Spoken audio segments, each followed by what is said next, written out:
Welcome back. You're watching CNN News 18. We have breaking information coming in that Prime Minister Narendra Modi is set to depart he's departing right now for Johannesburg, South Africa, November 21st being today, to attend the 20th G20 Leaders Summit, which will run from November 22nd to 23rd. According to the Ministry of External Affairs, he will participate in all three plenary sessions of the summit. The agenda includes critical global issues such as inclusive and sustainable economic growth, climate change, disaster risk reduction, just energy transitions, food security, and critical minerals. Themes that closely align with India's long-standing G20 priorities, as we know, viewers. Additionally, Prime Minister Modi is expected to hold bilateral meetings on the sidelines of the summit, including a gathering of IBSA, India, Brazil, South Africa leaders.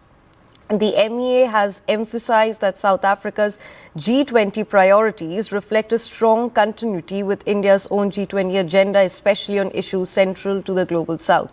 So we have breaking news coming in that Prime Minister Narendra Modi is right now departing for South Africa today, November 21st, to attend the G20 Leaders Summit, which is being held there in Johannesburg, which will run from November 22nd to 23rd. According to the Ministry of External Affairs, he will participate in all three plenary sessions of the summit. The agenda includes critical global issues such as inclusive and sustainable economic growth, climate change, disaster risk reduction, just energy transitions, food security and critical minerals. We have CNN News 18 Siddhant Mishra joining us live. Siddhant, could you please tell us a little bit more about Prime Minister Modi is leaving? What is he set to do? What are the agendas laid out for him for the rest of the day today as soon as he lands in South Africa? Well, Sukanya, as we were discussing before, that is a very, very important visit of Prime Minister Modi to Johannesburg. Absolutely. In fact, India attaches a lot of importance to the G20 grouping, and this is for the fourth time that global country from the Global South is holding the presidency. Also, during India's presidency, African Union was added to the G20 grouping. Perhaps this milestone was achieved during the India's presidency, and this is one grouping, Sukanya, largely where Global South meets Global North, where from last 4 years, 5 years, Global South has managed to build consensus on the issues concerning the countries from the Global South. It started from Indonesia. After Indonesia, it was India, then Brazil, and now South Africa. So in last 4 years, a lot of Global South issues have been added to the agenda of the G20. In on a lot of issues, consensus have also been built, despite world being divided into two blocks, largely divided into two blocks due to war in Ukraine. So India, which believes in strategic autonomy, practicing strategic autonomy, which believes in raising the voice of the Global South, the concerns of the Global South at international forums, attaches a lot of importance to this grouping. In fact, this time G20 is going to be very, very challenging in terms of getting the consensus built, because the United States has openly boycotted the grouping. So unless United States be the part of it, or all the countries, member countries be part of the joint declaration, perhaps there is going to be no joint declaration. So we could expect here summary outcome document. But the importance here is that the agendas which were decided in India's G20, the deliverables at that point in time, has been carried forward in African G20. In fact, those deliverables have served as the basis for many working groups in South African G20. So definitely that's an achievement for India, and India did manage to deliver at that point in time very inclusive, sustainable, growth-oriented agenda to the world. So as I said, in the times when world is largely divided into two blocks because of the war in Ukraine, in the times when there are conflicts going on worldwide, G20 has been playing a very, very significant role in building consensus. This time around, they may not be consensus built. No, there could be less possibility of a joint communique, but we could expect a summary and an outcome document. So Prime Minister Modi, as you rightly said, will be participating in all the three sessions. In fact, the theme of this G20 is solidarity, equality, and sustainability, by which South Africa has carried forward the outcomes from the previous summits held in the New Delhi. In fact, India's Prime Minister will put forth India's perspective at the summit in line with India's vision of Vasudhaiv Kutumbakam, one earth, one family, and one future.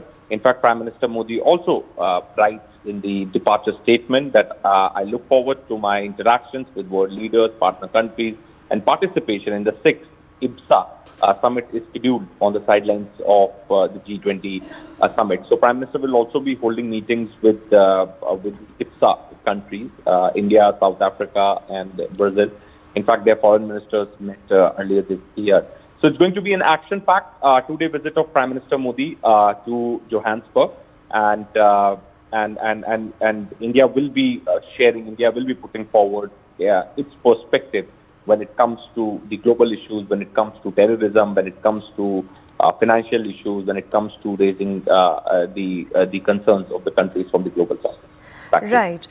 Siddhant, so we mentioned earlier during the broadcast that Trump is not going to be a part of G20 earlier this year. He also US wanted to boycott G20, and now he's sending a representative. So how might the absence of US president from the summit influence the geopolitical balance, you think? And most importantly, the weight of India's leadership during the deliberations. Do you think PM Modi and Ramaphosa could get together and discuss US tariffs a little bit, also US bullying a little bit? How will this impact the weight of India's leadership during the deliberations? Well, look, President Trump or Vice President not attending the G20 summit perhaps definitely has an impact on the G20 presidency, as United States carries a lot of clout and diplomatic power. So if they have boycotted, if they are not attending the summit, perhaps at what levels the summit will be attended would really be interesting to see, and whether they are going to sign the joint declaration, because that is very important. As I said, all other groupings have largely been ineffective, Sukanya, have not been able to build consensus, or even if they have built consensus, then they have been ineffective. Like if we talk about G7, then Russia was dropped from G7. So the scenarios are like that. That there are very little forums left where the entire world unites. The global south meets global north. So G20 is that grouping. So in fact, during India's presidency also, I very clearly remember at that point in time there was immense pressure on India to get the consensus built on Ukraine issue, and that was the first year of the conflict. But India did manage to navigate and got the consensus built. And at that point in time also, it was decided among the member countries that it is very important to get the joint communique, because this is one grouping which should not collapse. This is one sitting which should not collapse.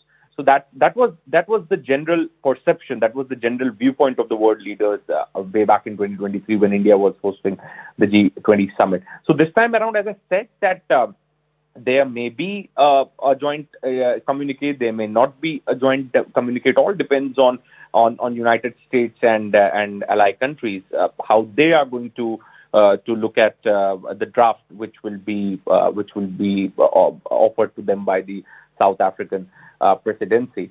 But India will be playing a very, very constructive role. Prime Minister Modi has a brilliant personal equation with President Cyril Ramaphosa. In fact, both countries are member countries of BRICS, and in fact, this is the fourth visit of Prime Minister Modi to South Africa.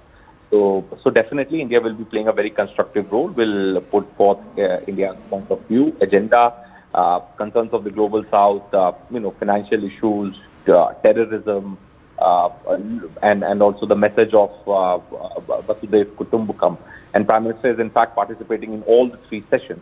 So as far as India's participation is concerned, it will not be impacted by what US administration is saying, Trump administration is saying.